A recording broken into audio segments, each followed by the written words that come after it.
maa koy charcuter damay wax directement introduire maa ko ñaan. Y a pas parce que il est 22 heures. te Diomaye day. non c'est que toogaay bi moo yàgg. et vraiment guddi na comme ma am lourde tâche conclure li nit ñi wax mais d'abord dama leen di nuyu ñi nga xam ne ñoom laa sekkal jotaay bi. muy les honorables députés les directeurs ici présents Ngagne Demba Soumi Sène Jean-Michel Azer honorable Marie Ndeye Marie honorable Abdourahmane vraiment xam naa ne gudd na du ma mën a lim ñi fi nekk ñëpp ñoom Bousso ñoo ngi leen di nuyu nos chers invités yi fi nekk ci autorité ñëpp ak ay xamel beral nuyoo suma benn xarit Ousmane Noreyni di ko ziar bu baax a baax il est toujours aux côtés de Jean-Michel je sais que s'il réussit certaines choses c'est parce qu'il y a des gens comme lui à côté de Jean-Michel donc vraiment remercier le bureau di leen nuyu remercier et nuyu également tous nos alliés politiques parce qu'il n'y a pas que Pastef mais il y a aussi socle bi nga xam ne moom lañ demee woon élection législative et les représentants de ces partis et mouvements sont tous là damay bañ lim juum mais vraiment ñëpp a ngi fi gis naa ñëpp pour ñëw jàppale JPS di féliciter la JPS communale à travers son coordinateur Ousmane Sow vraiment di leen encourager parce que ñu ngi fexe di jàppale section bi et le parti doit vivre à travers ses instances à travers Mojib JPS Modab ak peut-être éventuellement Mopatchi bi nar a ñëw plus tard donc il y a beaucoup de choses qu'on peut faire pour faire vivre le parti comme nous l'a demandé le président Ousmane Sonko parce que n'oublions pas actuellement il est le premier ministre mais il est toujours le président du parti et je pense que dernièrement am na benn rencontre bu mu def ak les instances du parti et waxtaan boobu andi na lu bari ci lu nit ñu réere woon te vraiment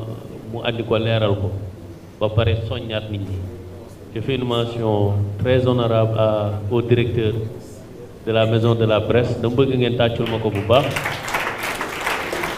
ndax à chaque fois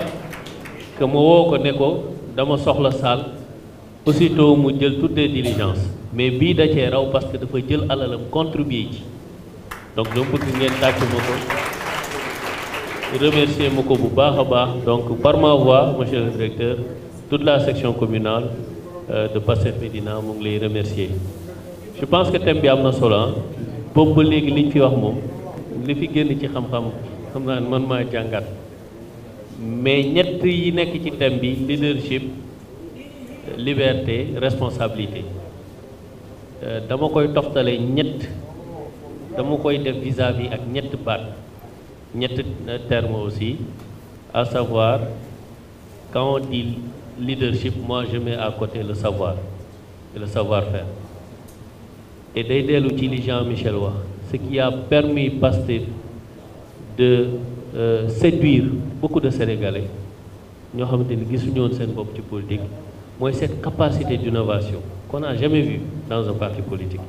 sànq bi ngay wax yaa ngi wax même sama xel mu ngi dem ci bi ñuy njëkk a def nemmeeku tour bi nga téye ordinateur bi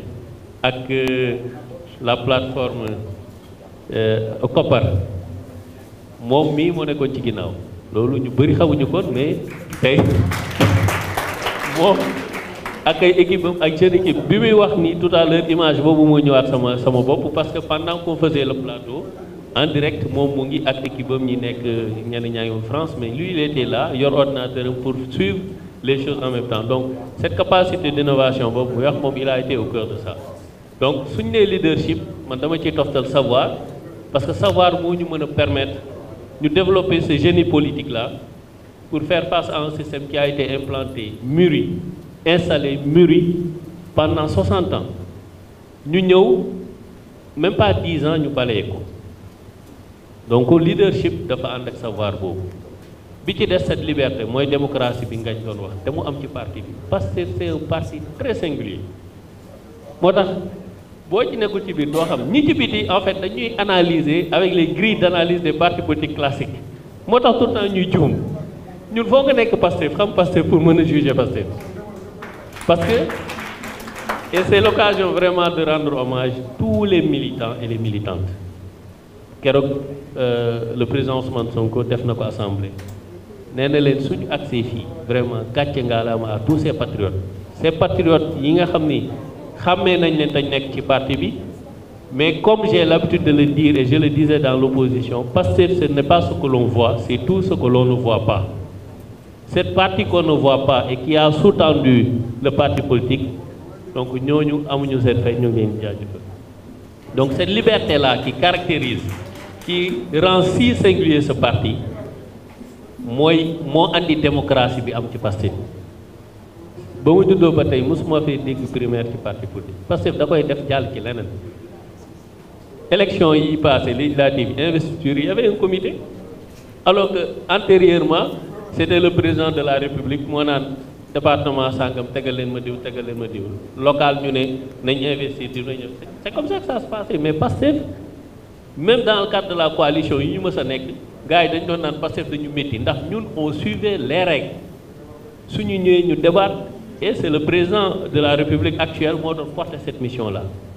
moo tax il connaît très bien le parti Pastef. Une deuxième personne qui connaît bien ce parti moo tax bi ñuy wax panéliste pour discuter de ce thème ma ne Ousmane Abdoulaye Baro kooku il a été je dirais pas l'architecte mais il fait partie des architectes de ce parti moo tax suy wax Baro man je me fais un plaisir jóge sama bureau présidence fekk ko bureau ñuy wax ci parti bi et loolu mooy moo ñu war a andi ci ñuy jàng nañu jàng c'est pas parce que aujourd'hui on est ministre on est directeur on est PCA on est président de conseil d'administration qu'on doit cesser d'apprendre non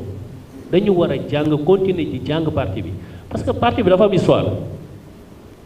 le parti ce n'est pas 2021 dafa jël beneen étape ci 2021 mais le parti c'est depuis 2014 et ces hommes et ces femmes qui ont fait le parti depuis 2014 man ku ciy wax dama lay déglu parce que au moins am na lu mu mën a wax lu ma mën a jàng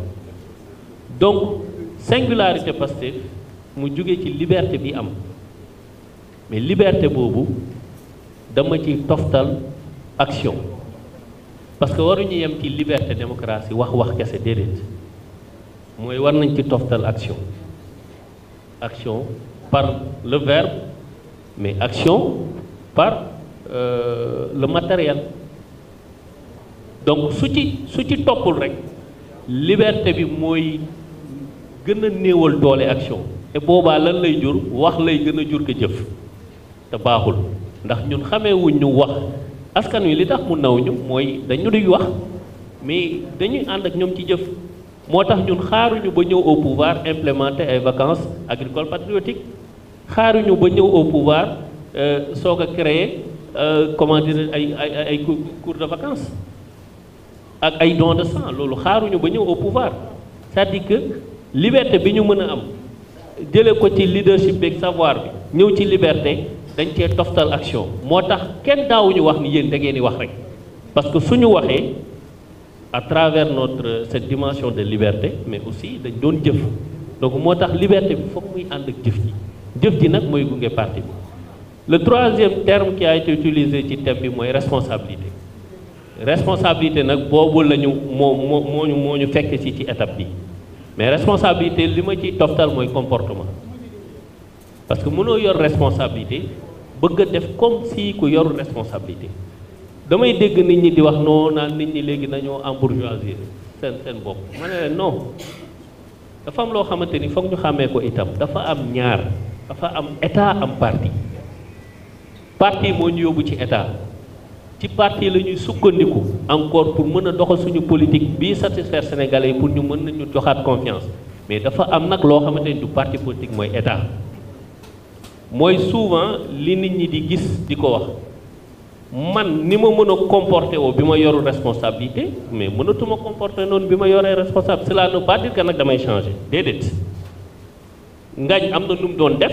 am na lu mu doon mën di wax mais actuellement su waxee duñ ne ngañ a wax dañ ne directeur tel man su ma waxee duñ ne Ousseynou moo wax un proche du président la ñuy wax su ma defee pareil donc yooyu yëpp nag da nga koy analyser nga jël ko dendale ko ak sa militantisme pour jéem a am équilibre parce que bu ëpp rek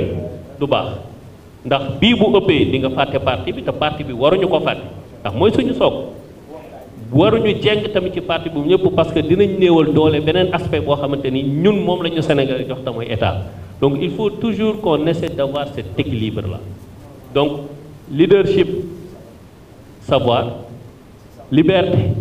action responsabilité comportement donc man thème bi yooyu laa ci toftal mais juste di attirer attention ci ñaar parce que ñun ñëpp dañ ne on veut rester là on veut gouverner pendant 50 ans Baro wax na ko sànq c'est bien possible hein loolu pose un problème parce que bu dee idéologie bu ko mën a porter am nañ ko mooy li Ngagne doon wax sànq et loolu du jafe ñu convaincre niñ ci tant que ñu ngi gis ces résultats là tant que sénégalais yi ñu ngi koy gis du ñu am mukk jafe-jafe pour ñu mën a wax leen ñu convaincre leen pour ñu toogaat ay at mais la crainte ce n'est pas le fait de ne pas avoir de résultat parce que man gëm naa ni man sama conviction la le président Bassirou Diomaye Faye suñ taxawoon tey ne ko dañ la bëgg ñaan la ñett at ci sa dund dem ci premier ministre ñaan ko ne ko dañ la bëgg ñaan ñett at ci sa dund pour projet bi réussir billaahi gëm naa ni mën nañ ko may man loolu aw ma ci jafe-jafe aw ma ci doute bon c'est vrai que nag nit ñi bokkuñu mentalité bokkuñu moral mais man Ousseynou Ly dans mon intime conviction je ne doute jamais une seule seconde que Bassirou Diomaye Faye dina trahir projet bi aw ma ci doute je ne doute jamais que le président Ousmane Sonko dina def luy nasaxal projet bi aw ma ci doute moo tax souvent yenn actes yi c'est normal nit ñi di commenter mais je les comprends te foofu nag dafa am loo xamante ni itam dimension humaine la parce que liñ ñu jox du ñu yàlla du ñu yeneen ay nit lañ dinañ def acte boo xamante ni dina baax ba ñëpp tàccu à côté itam mën nañ def choix boo xamante ni choix gën na ko mais li am solo et le président l'a dit un jour ne dites jamais aux Sénégalais qu'on ne va pas faire des erreurs déedéet on est des humains médecine bii tey lu mu avancé ñaata nit ñoo def ay erreur ci ay nit ba pour médecine toll fii tey fi mu toll erreur tant que nit moo yàlla rek moo du def erreur kon suñ dee ay nit dinañ def loo xamante ni xëy na am na lu ko gën mais lii suñu responsabilité mooy suñu defee loo xamante ni am na lu ko gën ñu reconnaître ko d'abord ba pare nangu dem jëli li gën te loolu ñi jiite tey am nañ humilité boobu kooku je suis très rassuré mais am na loo xamante ni man dama jàpp ni moo ñu mën a gàllankoor et c'est ça qui a détruit tous les partis politiques yi fi jaar même s'ils avaient la volonté de rester au pouvoir pendant 50 ans amoon nañ yéene bi de mais dafa am lu leen gàllankoor te loolu nag boo ñëwee au pouvoir lay feeñ mooy les ambitions et les positionnements mooy yàq parti au pouvoir il n'est pas interdit d'avoir des ambitions parce que nit ku ne ñaan nga yàlla jóge point A dem point B mais ngaj mii tey mais bëgg na weesu fi mu toll c'est légitime Jean-Michel kazalika keneen ak keneen kazalika parce que yow soo nee da ngay nekk ci mbir te bëggoo ci avancer mais kon lu mu lay jariñ li nga jàng lu mu lay jariñ waaye dañu war a fexe ba mu nekk ay ambition yu saine ba pare buñ koy exprimer ñu exprimer ko ci yoon ndax bis boo génnee règles yi rek exemple bu ndaw ñu ne tey benn commune dañuy def investiture pour mairie Ousseynou Ly jàpp ni kut ko kut moom moo war a nekk candidat ba bëgg a salfaañi teg su parti mais loolu mooy yàq parti te fi mu gën a gravité encore mooy su ay moyens duggee quand les gens peuvent trouver les moyens de leurs ambitions c'est ça qui est très risqué moo tax loolu en tant que militant quand on dit que nous devons gouverner pendant 50 ans kon dafa am benn appel bu nekk suñu bopp mooy lan ce parti là c'est un bien commun Ousmane Sonko moom ko et lui-même il l'a toujours dit dañ maa jiiteloo suba keneen ak keneen mooy jiite. Comme nag c'est un bien commun, nous devons tout faire pour que ce bien commun là du yàqu, parce que su yàqoo rek cette volonté de gouverner pendant 50 ans dana yàqu. te les hommes et les femmes ñi nga xam ni ñoo war a teg gouvernance boobu pour génne Sénégal gudde gi mu nekk Jean-Michel ak Ngagne ñëw nañ ci yu bari, donc du ma ci ñëwaat. Les hommes et les femmes ñu ngi fi. Pastef am na compétence, Pastef am na savoir, Pastef am na leadership, Pastef manqué wul dara, waaye nag Pastef moo mën a defar Pastef, Pastef moo mën a yàqal Pastef. kon loolu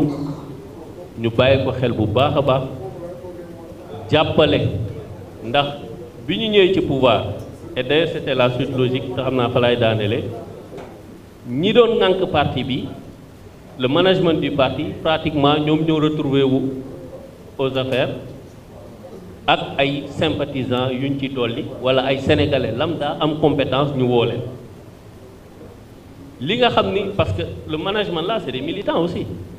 Le président Ousmane Sonko il est président du parti mais avant il est militant. keneen ak keneen noonu. donc l'autre segment bu ma leen mënee tuddee noonu et qui sont la force de ce parti. Pastef n'est pas fort de la tête, Pastef est fort à partir de la base. moo tax tout le temps je fais des efforts pour que base bi di dund. Pastef n'est pas fort de la tête, yeneen parti yëpp ils sont forts de la tête, mais Pastef est fort de la base. donc ces militants là qui constituent la force aujourd'hui ñëpp mënuñu retrouver ci appareil d'État, mais ñëpp mën nañ servir État jaaree ko ci parti bi. mooy lan comme niñ ko waxee qu'on soit des relais.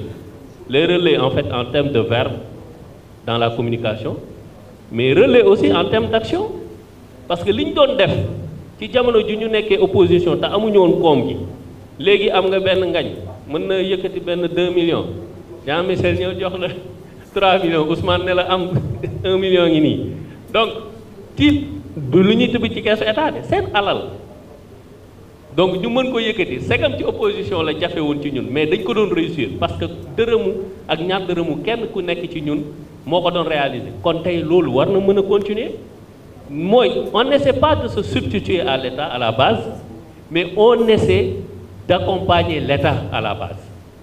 mooy boo yoree benn somme boo xamante ni jàpp nga ni mën nga ci former ñetti nit nga dem utal leen formation, soo mënee dugal leen ci circuit État, pas de népotisme, mais jàppale leen ñu am contact ak État pour mën a bénéficier des services de l'État nga def ko. donc relais boobu c'est pas juste par rapport à la communication, mais aussi relais en termes d'action publique. donc et ça je pense que de plus en plus ñu ngi koy def, et c'est rassurant, et c'est également rassurant de voir que le message du président quand il a renoué le contact, le président Ousmane Sonko quand il a renoué le contact avec la base, les gens sont entrés dessus et c'est formidable. su ñu jëlee loolu boole ko ak li nga xam ne moo di ñëw, parce que mënul ñàkk ndax parti ni mu demee conquête pouvoir, su amee pouvoir bu deful changement yi war rek daa andi problème, te loolu boobu li Ngagne wax mooy ñëw am mooy lal basak. donc daal ci tënk lii daal laa mënoon apporter ci thème bi en tant que coordinateur de la section Pastef Médina, di gërëm ñëpp. mention spéciale à la JPS, également à tous les panélistes qui se sont relayés ici sur la tribune. di wax ni on va continuer cette démarche, toujours être près de la base, toujours animer la base, mais aussi se rapprocher davantage de population. loolu nekkoon kàddu ngeen baal ma.